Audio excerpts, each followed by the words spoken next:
আমরা 25শে বৈশাখ পালন করি, কিন্তু রবীন্দ্রনাথের ওই লাইনটা কেউ এতদিন মানেনি কিন্তু। শুভ কর্মপথে ধরো নির্ভর গান। গত কয়েকদিন আমাদের পশ্চিমবঙ্গে সবাই শিরদাঁড়া নিয়ে খুব ব্যস্ত। কারণ কেন বলুন তো, একজনই তো শিরদাঁড়া সোজা রাখতে পারলো, দেখিয়ে দিল শাসকের চোখে চোখ রেখে যে সত্যি একটা পরীক্ষার মতো জায়গায় সে যে কোনো দল হতে পারে, তারা প্রভাব বিস্তার করতে পারে না। শিরদাঁড়ার খোঁজ এই মুহূর্তে হয়তো পশ্চিমবঙ্গবাসী পেয়ে গেছে, সেজন্য সোশ্যাল মিডিয়া জুড়ে ভাইরাল তার ছবি, আর শুধু দুটো ওয়ার্ড লেখা, যে ভয় ছোঁয়াচে, সাহসও ছোঁয়াচে। লোভ থাকলেই ভয় থাকলেই তো লোভ, লোভ থাকলেই তো ভয় হবে, এরকমটাই সোশ্যাল মিডিয়া জুড়ে দেখা যাচ্ছে। তার ছবি দিয়ে আমার সঙ্গে রয়েছেন ডক্টর শান্তা দত্ত দে। কথা বলবো। ম্যাম, আপনার ছবি দিয়ে সোশ্যাল মিডিয়া তোলপাড়, মানে এই কথাগুলো মানুষ বেদ বাক্য হিসেবে নিচ্ছে, কেমন লাগছে? আসলে প্রথমেই তোমাকে একটা কথা বলি, যে শিরদাঁড়া একটাই দেখতে পেয়েছো এই কথাটা ঠিক নয় কিন্তু। কলকাতা বিশ্ববিদ্যালয়ের সিন্ডিকেটে যে সমস্ত পণ্ডিত মানুষজন ছিলেন এবং যারা এই মানে আনপ্রেসিডেন্টেড ঘটনাটাকে মোকাবিলা করেছেন, পরীক্ষার দিনে হয়েছে, তাদের সবার শিরদাঁড়া কিন্তু সোজা, সবার। এবং শিরদাঁড়া তাদের যদি বাঁকা হতো, তারা এই সত্যের পাশে দাঁড়াতে পারতো না। এখান থেকে আমি ওই কথাটা বলেছি যে সাহস ছোঁয়াচে। এই সাহস প্রাথমিকভাবে দেখাতে হয়েছে তো, আর সেই সাহসী সঞ্চারিত হয়েছে অনেক মানুষের মধ্যে, এবং তারা অবশ্যই খুব ভালো লোকজন, অনেক পণ্ডিত লোকজন। তো নতুন করে ভালো লাগার তো নতুন করে খুব ভালো লাগার ব্যাপার কিছু নয়। ব্যাপারটা হচ্ছে যে অ্যাকচুয়ালি আমার যেটা মনে হয়েছে যে ঠিক যেটা করা উচিত ছিল আমাদের, আমরা সেটাই করেছি। ম্যাম, এই কদিনে আমি দেখতে পেলাম, মানে এই যে পরীক্ষা হবে সেটা বলে গেলেন, কিন্তু পরীক্ষাটা করে দেখালেন 96% একদম পরীক্ষার যারা পার্সেন্টেজ, যারা উপস্থিত ছিল। আমার কাছে এইটাই ইম্পর্টেন্ট, যে এই যে করে দেখানো, কার্যত আপনাকে ইঞ্চিতে ইঞ্চিতে দেখে নেবো আমি, মানে ওই ভিডিওগুলো কার্যত ভাইরাল, মানে আমরা মনে করতেও চাইছি না, কিন্তু এই যে একটা আপনার কাছে চ্যালেঞ্জ ছিল, সেটাকে করে দেখালেন। এটা তো একটা রাজ্যবাসীর কাছে বার্তা গেল। আসলে অ্যাকচুয়ালি দেখো, আমরা কিন্তু সবাই বুঝে গেছিলাম যে পরীক্ষাটা হবে, ছাত্ররা পরীক্ষা দিতে চাইছে, যারা এক্সামিনি পরীক্ষার্থী তারা পরীক্ষা দিতে চাইছে। এটা কি করে বুঝলাম?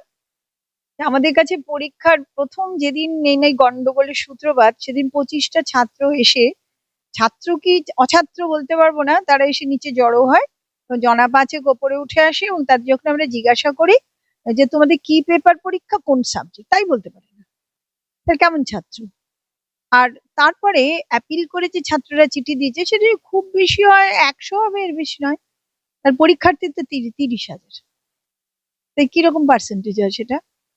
তো জানতাম যে পরীক্ষার্থীরা আসলে চাইছে পরীক্ষাটা দিতে, তাদের বাবা মারাও চাইছে পরীক্ষাটা দিতে, তা নইলে এখন হাজার হাজার চিঠি আমার কাছে পড়ে যেতে পারতো। সমস্যাটা ক্রিয়েট করছে তো ওপর থেকে।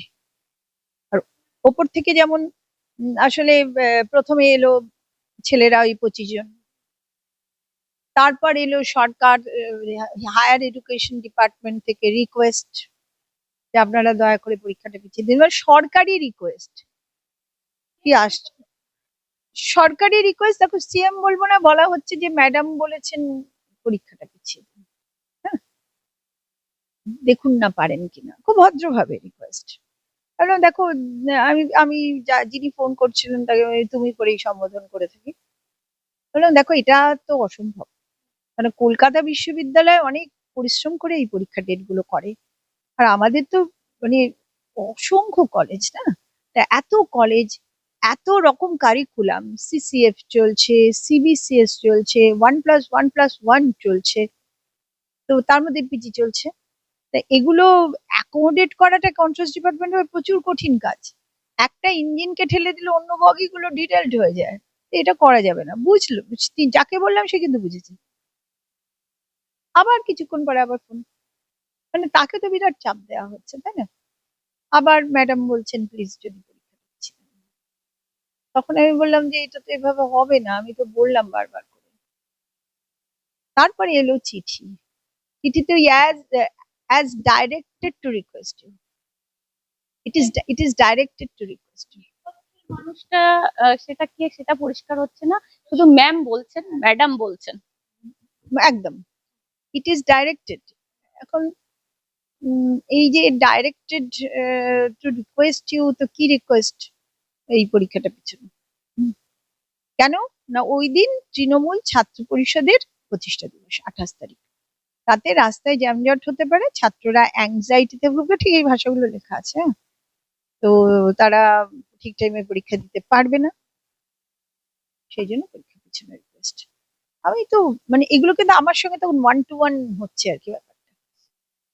তো আমি দেখলাম যে এ তো পার্টি এবং সরকার তো মিলেমিশে একাকার, এটা তো হওয়ার কথা নয়, তো হচ্ছে।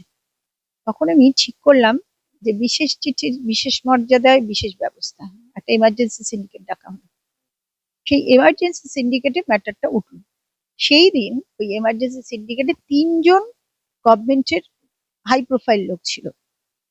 একজন হচ্ছে ডিপিআই, আরেকজন হচ্ছে স্পেশাল সেক্রেটারি হায়ার এডুকেশন, আরেকজন ওয়েস্ট বেঙ্গল হায়ার এডুকেশন কাউন্সিলের ব্রাত্য বসুর রিপ্রেজেন্টেটিভ ওম প্রকাশ মিশ্র।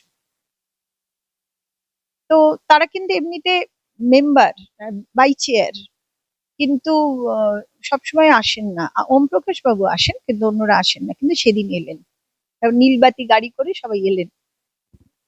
সিন্ডিকেট মেম্বার্সরা কিন্তু সেই দিনও অত হাই প্রোফাইল লোকজনকে দেখেও সত্যের পক্ষে দাঁড়িয়ে থাকলেন।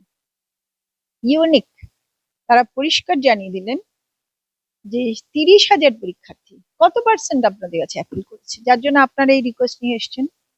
কতজন অ্যাপিল করেছে তাই বলতে পারছেন না। আর আমরা পরীক্ষা এই কারণে পিছলে আগামী দিনে আরো বহু সংগঠন এসে তাদের প্রতিষ্ঠা দিবসের অ্যাপিল করবে, এসএফআই করবে, ডিএসও করবে, আরো কত কত পার্টি আছে, আইডিএসও করবে, এবিভিপি করবে, সবাই করবে, তো সবারই তো একটা করে প্রতিষ্ঠা দিবস আছে।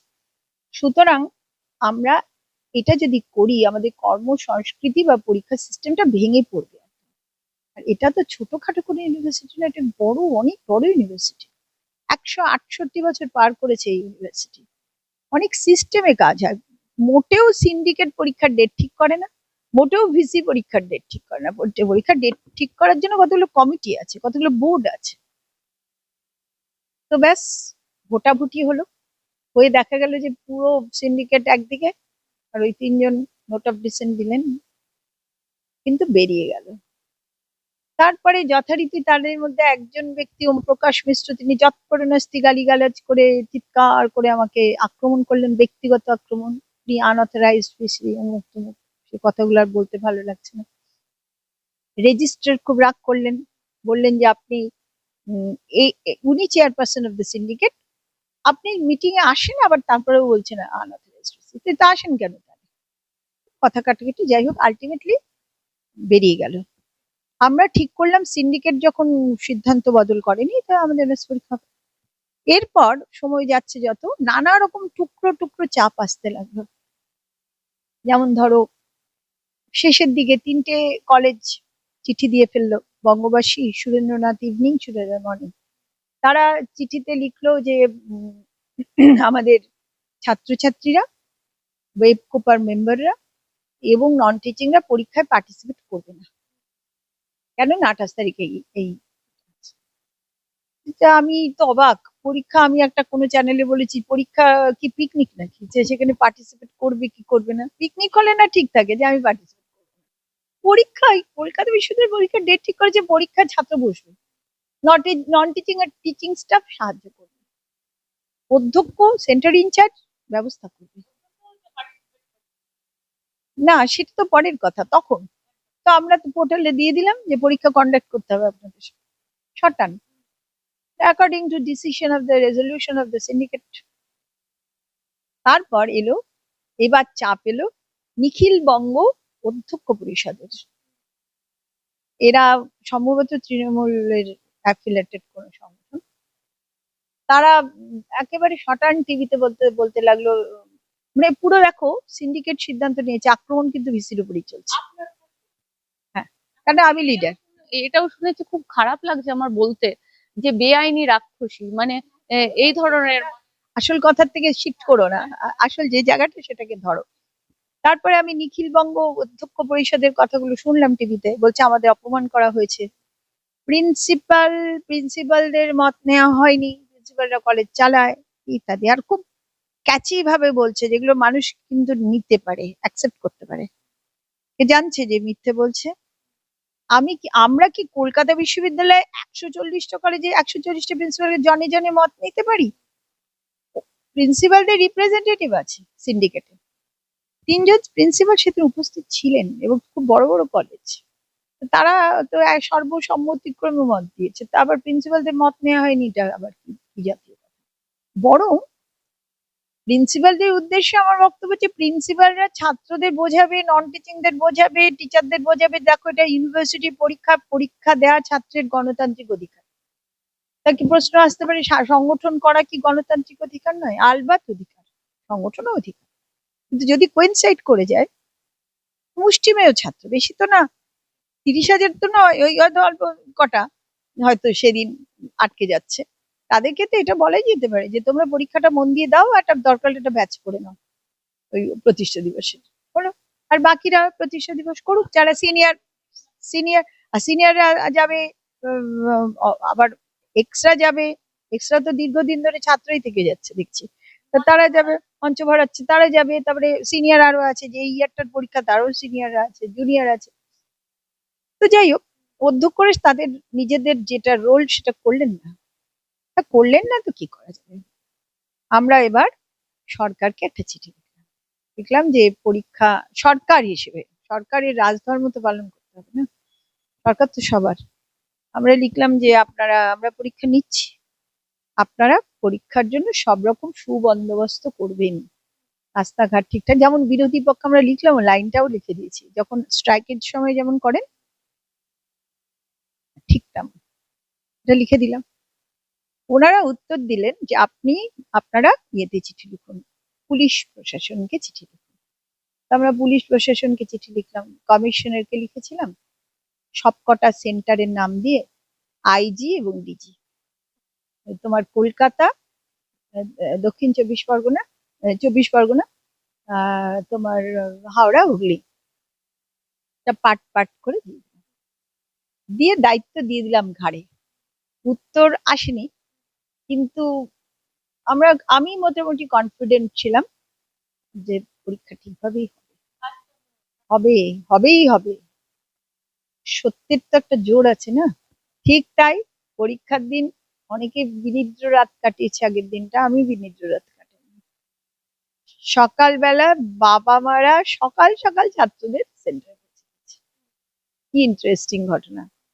এবং হল থেকে বেরিয়ে আসার পরে কোনো কোনো চ্যানেল গিয়ে দাঁড়িয়েছে, তাদের বাচ্চা বাচ্চা মেয়েরা বলছে খুব ভালো পরীক্ষা দিয়েছি, সুষ্ঠুভাবে পরীক্ষা দিয়েছি। এক জায়গায় বোধহয় বলছিল একটু বাইরে স্লোগান দিচ্ছিল, তাতে একটু ডিস্টারবেন্স হচ্ছিল, আর কিছু নয়।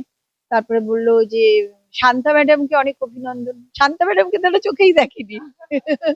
ছোট ছোট বাচ্চা না, অল্প বয়সী ছেলে মেয়ে, তাও কলেজের।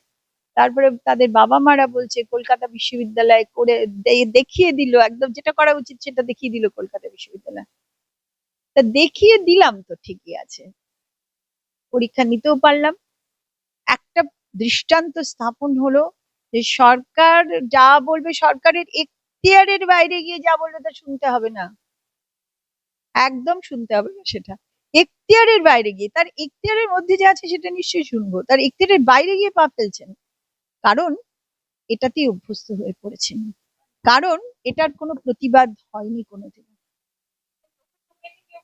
না, দেয়নি। এটা তুমি যদি বলো তৃণমূল আমলেই হচ্ছে তা নয়, তারা সিপিএম আমলেও হয়েছে, যে মানে এখতিয়ারের বাইরে সরকার পা ফেলছে, তুমি সেটা মেনে নাও। কেন? স্বাধিকার বলে তো একটা কথা আছে, বিশ্ববিদ্যালয় একটা অটোনোমাস বডি, তার একটা স্ট্যাটিউট, অ্যাক্ট এন্ড অর্ডিন্যান্স আছে, বিশ্ববিদ্যালয় সেগুলো মেনে চলবে। আর আছে সিন্ডিকেট, ভিসি সিন্ডিকেটের অধীনে। তা এগুলো তো মানতে হবে তো, নাকি? তা এগুলো যদি ঠিকঠাক করে মানা যায়, তাহলে বিশ্ববিদ্যালয় কি করতে পারে সেটা আমরা করে দেখিয়েছি। এইবার আমার উপর চোটে পরীক্ষার আগের দিন দেখছে যে পরীক্ষা তো হয়েই যাচ্ছে, মহা মুশকিল, তখন গেটের কাছে ওই মানে যে সব কথাবার্তা, মানে যেগুলোর কোনো কি বলবো, এটা ছাত্র এর ধরনের কথা, মানে এককালে তো ছাত্র ছিল, এটা কেউ ছাত্র নয়, সব এক্স। তারা আমার আদ্যপ্রান্ত শ্রাদ্ধ করে যা না তা বলে গালাগাল দিতে লাগলো, আমি সেগুলো শুনতে পাইনি। বলছি শিক্ষাটা, পুঁথিগত শিক্ষাটা কি সবকিছু? কারণ বাস্তব শিক্ষা বা আমরা পরিবারগত যেটা বলি সেইটা যদি থাকে কোনো, হ্যাঁ, একদমই তাই, একদমই তাই। এই যে যারা এই ধরনের খারাপ কথাগুলো বলছে, ভেবে দেখো তারা যখন ছোট ছোট বাচ্চা ছিল, স্কুলে পড়তো, তখন কি তারা এতটা খারাপ ছিল? ছিল না তো। তাহলে খারাপটা হয়ে গেল কি করে? খারাপ তাদের করা হলো, কাদের কারা করলো? স্বার্থে করেছে। ওপরের তলায় কিছু মানুষ বসে আছে, ওরা খুব ভালো করে জানে যে এই ধরনের কথা বললে আমাদের কোনো শাস্তি হবে না, আমাদের বরং মাথার উপরে হাত আছে। এর জন্যই তো সাউথ ক্যালকাটা ল কলেজে ওরম ঘটনা ঘটে, মনোজিৎ মিশ্রের মতন ছেলে তৈরি হয়।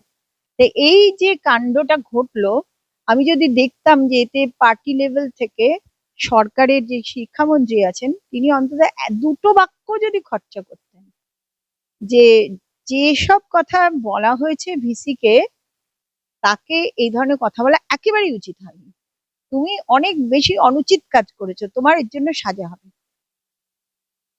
বলেনি, এক লাইনও বলেনি, বরং ওই কেন্দ্রীয় শিক্ষা প্রতিমন্ত্রী টুইটার হ্যান্ডেলে অনেক বিরোধিতা করেছে দেখলাম। তাহলে কি বোঝা যাচ্ছে? বোঝা যাচ্ছে যে এদেরকে এই পরিণতি, এদের যে এইরকম আনরুলি হয়ে উঠেছে তারা, এটা কারুর তো প্রশ্রয় হচ্ছে না জিনিসটা। তো এই প্রশ্রয় পেলে ভবিষ্যতে ছেলেমেয়েরা কোথায় যাবে? তবে তুমি যদি এবার আমরা দেখলাম, শুনলাম সবকিছু জমা পড়েছে আমার কাছে, সবকিছু জমা পড়েছে রেজিস্ট্রারের কাছে, দেখা যাক কি হয়, কি করা যায়। এবং যেদিন এই পরীক্ষা হয়ে গেল সেদিন রাত্রেও আমি ওই নীলবাতি গাড়ি আর ফ্ল্যাগেই বেরিয়েছি। একবারও আমার বুক কাঁপেনি যে আমার নীলবাতি গাড়ি আর ফ্ল্যাগ দেখে আমার উপর, গাড়ির উপর কেউ চড়াও হতে পারে। কেন মনে হয়নি বলো তো? অগণিত মানুষের সমর্থন, ব্যাপক সমর্থন, জনগণের সমর্থন। এমনকি কলকাতা বিশ্ববিদ্যালয়ের গেট দিয়ে যে ঢুকে পড়ি না ভেতরে, ম্যাক্সিমাম লোকের সমর্থন, ম্যাক্সিমাম লোকের। একটা দিনের জন্য আমার কোনোদিন ইনসিকিউরিটি ফিলিং হয়নি। আর যে ছেলেটা এই ধরনের কথাগুলো বলেছিল, সেই ছেলেটার নামে এফআইআর করতে বাধ্য হয়েছি আমরা, এবং সেই ছেলেগুলোর ইউনিভার্সিটির ভেতরে ঢোকা নিষেধাজ্ঞা জারি করেছে হাইকোর্ট। তারপরেও একটু আগে শুনলাম সে নাকি ঢুকে বসে আছে, তাও তাকে বার করা হয়েছে। এখনো এটা পরীক্ষা। আসলে কি ছিল জানো? আমি তো 2 বছর 2 মাস এসেছি, 55 জন ভাইস চ্যান্সেলরের ছবি আছে দেয়ালে আমাকে নিয়ে। এটা ব্রিটিশ আমল ছিল, তারপর পরবর্তী আশুতোষ ঘোষ, আশুতোষ মুখার্জি, এই আশুতোষ মুখার্জির আমল থেকে সব পরপর চলছে। এনাদের এই সমস্ত মানুষগুলো বিশ্ববিদ্যালয়কে একটা সময় শেষের দিকে গিয়ে এই পার্টির ব্যাপারটা, পার্টির লোকজনদের, পার্টির ইনফ্লুয়েন্স, রাজনৈতিক পার্টির ইনফ্লুয়েন্স, এটা খুব বেড়ে যেতে লাগলো। সেটা তৃণমূল আমলে না সিপিএম আমলেও হয়েছে। নিশ্চিন্ত মনে এখানে মৃগা ক্ষেত্র। আমি বোধহয় প্রথম ভাইস চ্যান্সেলর, আমার যতদূর মনে হচ্ছে। তার আগে আশুতোষ মুখার্জি ছিলেন, তার পরবর্তীকালে কি হয়েছে আমি আর বলতে পারবো না। আশুতোষ মুখার্জি অসম্ভব মানে স্বাধীন চেতা ছিলেন এবং অটোনমি মানতেন। আমি তাকে প্রণাম করেই চেয়ারে বসেছি। আমি প্রথম দিনে এসে ধীরে ধীরে মাস্টার আমার সঙ্গে অনেকেরই, আমি তো এখানকারই মানুষ, আমি এখানে 3 বছর ডিন হয়ে সিন্ডিকেটে কাটিয়েছি। তা আমার এখানকার মাস্টার মশাইরা সাংঘাতিক, সব জুয়েল মাস্টার মশাই একদম, এবং অফিসাররাও সাংঘাতিক জুয়েল, মানে এত ভালো কোয়ালিটির আমাদের স্টেক হোল্ডার্স, তুলনা করা যায় না। তাই এনারা কাজের স্বাধীনতাটা পাননি, তাদের সবসময় ডিকটেট করা হয়েছে। ডিকটেটটা কে করছে? কখনো আলিমুদ্দিন স্ট্রিট থেকে করছে, অনিলায়ন বলা হতো, কখনো তৃণমূল ভবন থেকে করছে। কাকে ডিকটেট করছে? ভিসি কে ডিকটেট করছে। ভিসি সেই মতন নিচের বুদ্ধিমান পণ্ডিত মাস্টারমশাই, তিনি একটা পোস্টে আছেন, ডিন, তাকে ডিকটেট করছেন, তিনি কাজ করবেন কি করে? আমি এসে না এই খোলা হাওয়াটা বইয়ে দিয়েছি এখানে, এই কাজটা করেছি আমি। একদম সবাই স্বাধীনভাবে কাজ করতে পারবে। আলোচনা করো আমার সঙ্গে, ভুল হলে ভুল ধরিয়ে দাও, আমার ভুল হলে ধরিয়ে দাও, তোমাদের ভুল হলে আমি ধরিয়ে দেবো। এবং বাতাবরণটা হয়ে গেল অনেক খোলামেলা। এই যে একটা এখানে কেউ ঢুকতে পারবে না, এটা একটা ভিসির ঘর, ভীষণ শক্ত ব্যাপার, একদম নেই।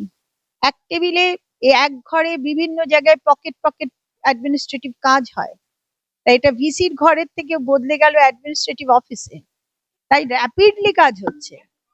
ম্যাম, ভয় নেই, একদম ভয় না থাকাই পশ্চিমবঙ্গবাসী কেউ তো এটা বার্তা যায় যে ভিসি ম্যাডামের সঙ্গে আজ কথা বলছি, কাল পরীক্ষা হয়ে গেছে, ম্যাম বলছেন ভয় নেই, অবাধ বিচরণ, সবাই বন্ধুত্বপূর্ণ সম্পর্কে এই কলকাতা ইউনিভার্সিটি চলছে, যেটা গরিমা এতদিন ধরে বজায় রয়েছে সেটাই ম্যাম রাখছেন। কিন্তু আপনার রাজনৈতিক দিক থেকে আপনাকে দাগিয়ে দেওয়ার চেষ্টা করা হয়েছে, মানে অনেক ভাবে। আমি বলছি ম্যাম, ব্যক্তিগতভাবে এই যে কটাক্ষের শিকার, যদি আপনি একটু স্রোতের বিপরীতে চলতে চেষ্টা করেন, তাহলে এই এই ধরনের বিষয়গুলো কিভাবে ওভারকাম করলেন? একদম পদ্ম পাতায় জল থাকে থাকে না তো, ওরকম পদ্ম পাতায় জলের মতন পড়ে যাচ্ছে।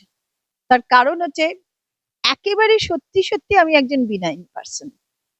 আমি না তৃণমূল, না সিপিএম, না বিজেপি, না এসইউসিআই, তো আমার কাছে সবাই ওপেন আপ করছে, তাই যার যেটা দরকার প্রয়োজন নিয়ে আমি কখনো রং দেখি না।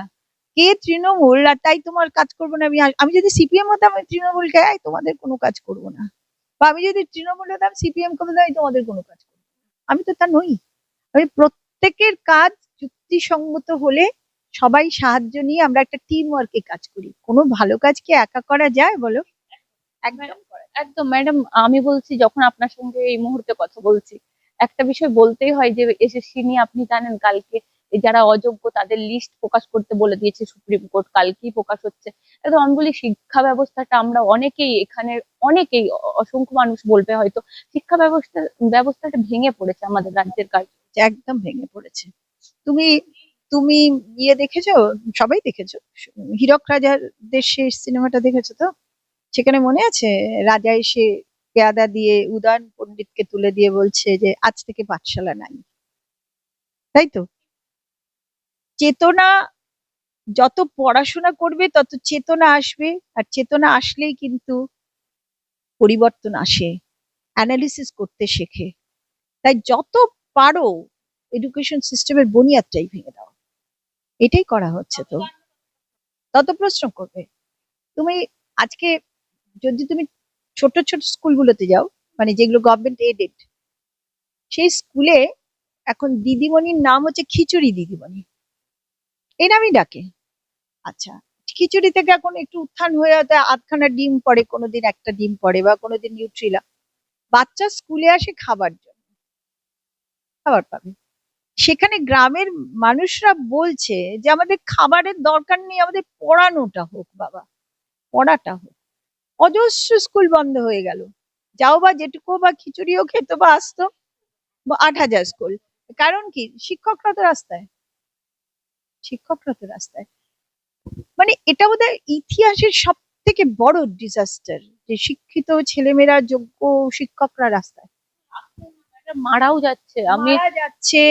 হ্যাঁ, হ্যাঁ, একদম একদম। ইতিহাসের এত বড় ডিজাস্টার ব্রিটিশ আমল থেকে এখনের মধ্যে এই এত বড় ডিজাস্টার হয়নি।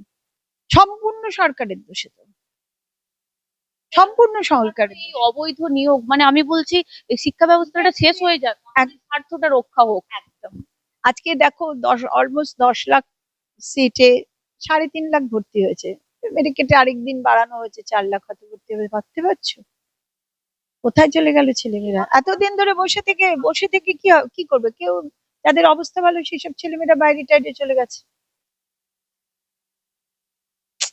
খুব দুঃখ হয় জানো তো, আমরা তো অনেক হায়ার এডুকেশনের মধ্যে রয়েছি, তো আমরা হয়তো চেষ্টা করে কলকাতা বিশ্ববিদ্যালয়টা নামি ইউনিভার্সিটি, আমাদের হয়তো কিছু বেশি ভর্তি হয়েছে, মানে আমরা কিন্তু অনেক আগে থেকে এইসব অ্যাডমিশন সব শুরু করে দিয়েছি, আমাদের অ্যাডমিশন টেস্ট শুরু হয়ে গেছে। ওবিসি নিয়ে যে গন্ডগোলটা, এটারও তো মূলে সরকারের গাফেলতি। যে ওবিসির যে জটটা পাকলো কেন হঠাৎ? সৎভাবে যদি জিনিসগুলো করা হতো তাহলে পাকতো নাকি জটটা? তারপরে সরকার দেখেছে যে ভেজাল দিয়েছে, ইনজাংশন দিয়ে বন্ধ করে দিল। শিল্পটা ম্যাডাম, শিল্প ছেড়ে দিন, আমি বলছি চাকরিটা, মানে যেটা শিক্ষা ছিল, শিক্ষা ব্যবস্থাটা, সবাই এখন ইংলিশ মিডিয়ামের পেছনে ছুটছে, সবাই ইংরাজি মিডিয়াম। কিছু পয়সা থাকলে তারা বলছে কি করব, বাংলা মিডিয়ামের তো এই অবস্থা। ভুয়ো শিক্ষক আপনার ছেলে মেয়েকে শিক্ষা দিবে, সেটা কি কোনো বাবা মা চায়? একেবারেই চাইবে না। ধার করেও এতে কি হচ্ছে জানো, প্রাইভেটাইজেশন বাড়ছে।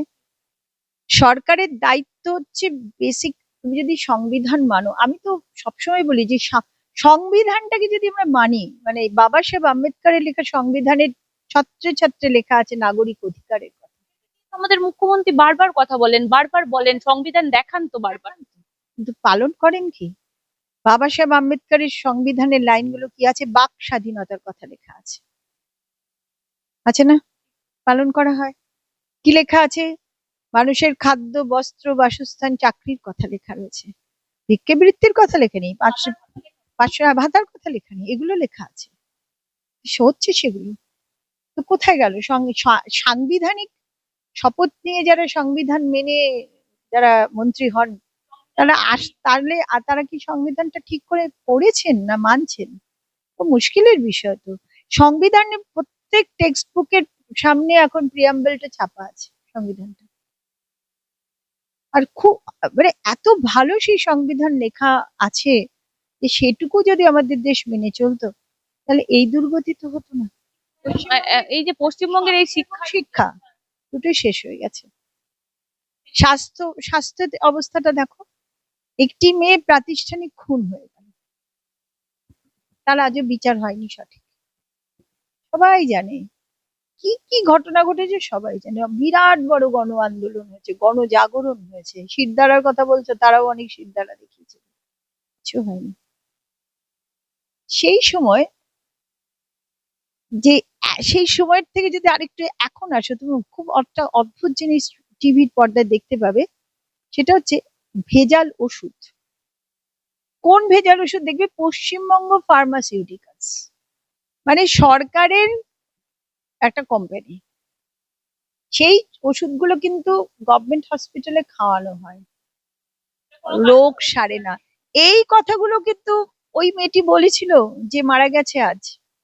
আরো অনেকে বলেছিল, অনেক ভালো ডাক্তাররা বলছেন যে আমি অপারেশন করেছি, আমি অ্যান্টিবায়োটিক দিয়েছি, কাজ করেনি, ইনফেকশন হয়ে গেছে। এবার রোগী পেশেন্ট পাশে এসে ডাক্তারের উপর চড়াও হচ্ছে। এখন সমস্ত ওষুধগুলো টেস্টে না পাঠিয়েছে, তো ফেল করছে তো সব। স্যালাইন ফেল, সমস্ত বহু ওষুধ ফেল। মানে কি অরাজকতা, কত বড় অরাজকতা, কোথায় গিয়ে আমরা দাঁড়িয়েছি! মানে ভাবতে গেলে আমি জানি না, আমার এই ক্ষুদ্র প্রচেষ্টায় আমি একটা কলকাতা বিশ্ববিদ্যালয়কে বাঁচাবার চেষ্টা করছি। কতদিন থাকবো আমি তাও জানি না। এই বাঁচানো মানে কি, যে মাস্টারমশাইরা এখানে ছিলেন, যারা আছেন, যারা কর্মী, যারা কাজ করছেন, তারা যাতে একটা মুক্ত হাওয়ায় কাজ করতে পারেন, তারা যাতে তাদের নিজেদের বিদ্যে বুদ্ধিগুলো কাজে লাগাতে পারে, সেইটুকুই আমি করেছি। তো সেইটুকুই তো আমি করেছি। কিন্তু এটা তো এত উন্নয়নের যজ্ঞে সবাই ঝাঁপ দিচ্ছে, এত উন্নয়ন, এত উন্নয়ন, তাহলে আমাদের শিক্ষা ব্যবস্থা, স্বাস্থ্য ব্যবস্থার হাল কেন এরকম? যেখানে উন্নয়ন, আসলে উন্নয়নের ডেফিনেশনটাই তো বোঝে না, বুঝছে না কেউ। উন্নয়ন মানে কি একটা হাই রাইজের বাড়ি নাকি? উন্নয়ন মানে একটা হসপিটালে গেলে দেখবে একটা বিশাল গেট। গেট মানে কি? ঝাঁ চকচকে গেট। সাদা নীল হোক সে নিয়ে বক্তব্য না, বলছে ঝকঝকে গেট। ভেতরে গিয়ে দেখো তুমি কি অবস্থাটা। একটা একটা জায়গায় আল্ট্রাসোনোগ্রাফি হচ্ছে, ধরো তার তো অনেক বেশি মেশিন দরকার, প্রচুর মানুষ লাইন দিয়ে আছে। সেগুলো তো উন্নয়ন, আসল উন্নয়ন তো সেগুলো। তুমি ইনফ্রাস্ট্রাকচার মানে কিন্তু গেট নয়। একটা কোথাও আমি একটা বিশাল বিল্ডিং তুলে দিলাম, অতিথিশালা, বা আমি একটা বিশাল বিল্ডিং তুলে দিলাম, সেখানে কার পার্কিং পর পর পর পর। কিন্তু আসল জায়গাটা কোথায়? যেখানে সাধারণ মানুষের বস্তি অঞ্চলে গিয়ে তুমি দেখো, একটা দুটো নলকূপ রয়েছে, তাতে 56টা পরিবার জল নেয়। জলের জন্য মারামারি কামড়াকামড়ি করে। বস্তিগুলোর অবস্থা একটা, মানে কতটা, মানে উত্তরণ নাম দিয়ে দেওয়া হয়েছে কিন্তু বস্তিগুলো। হ্যাঁ, উত্তরণ নাম দিতে তো কোনো অসুবিধা নেই, নাম দিতে অসুবিধা আছে? শিক্ষার অবস্থাটা কোথায় গিয়ে দাঁড়াচ্ছে আজকে, যে স্কুল লেভেলে, স্কুল থেকে স্কুলই বন্ধ। বাচ্চা শিখবে কি? কোথায় কি, কোন বাচ্চা? আর যারা বিদেশের মানে ইংলিশ মিডিয়াম নামি দামি স্কুলে পড়ে সেই বাচ্চারা তো পরবর্তী যেই হায়ার সেকেন্ডারিটা পাশ করে তারা তো আর পশ্চিমবঙ্গেই থাকছে না। তো হচ্ছে পশ্চিমবঙ্গ ধীরে ধীরে। একদম তাই, একদম তাই। এখানে যত বাবা মারা আছে, আমার আমার সময় আমার মনে আছে আমরা যখন স্কুলে পড়তাম, আমি মাল্টিপারপাস গভর্নমেন্ট গার্লস স্কুলে পড়েছি। এই স্কুলগুলোতে Bethune, Sakhawat, multipurpose government school, সেইখানে ভর্তি ছিল খুব কড়া, এবং মানে ভর্তিতে অ্যাডমিশন টেস্ট পাস করাই খুব ডিফিকাল্ট। আর সেখানে পড়তো কিন্তু অনেক অনেক বিদগ্ধ মানুষের ছেলেমেয়েরা, মানে মুখ্য সচিবের ছেলে মেয়ে, মেয়েদের স্কুল ছিল। বিখ্যাত লোকেরা, যেমন শঙ্খ ঘোষের মেয়ে পড়েছে বাগবাজার মাল্টিপারপাস স্কুলে, আমার সঙ্গে পড়েছে সেই সময়কার মুখ্য সচিবের মেয়ে। তো এই স্কুলগুলো অত্যন্ত হাই কোয়ালিটি স্কুল ছিল এগুলো। সেই স্কুলে পড়াশোনা করেছি যেখানে ইংলিশ এবং বাংলা দুটোই খুব ভালোভাবে শেখানো হতো। এখন দেখো সেই স্কুলে শুধু বস্তির বাচ্চারা পড়ে। এই যে আমলাতন্ত্র বা আমি আরেকটা জিনিস বলবো, এই যে মন্ত্রীরা তাদের ছেলে মেয়েরা তো আর এই স্কুলগুলোই দরকার হয় না, সেজন্য তাদের নজর দেওয়ারও প্রয়োজন হয়। না,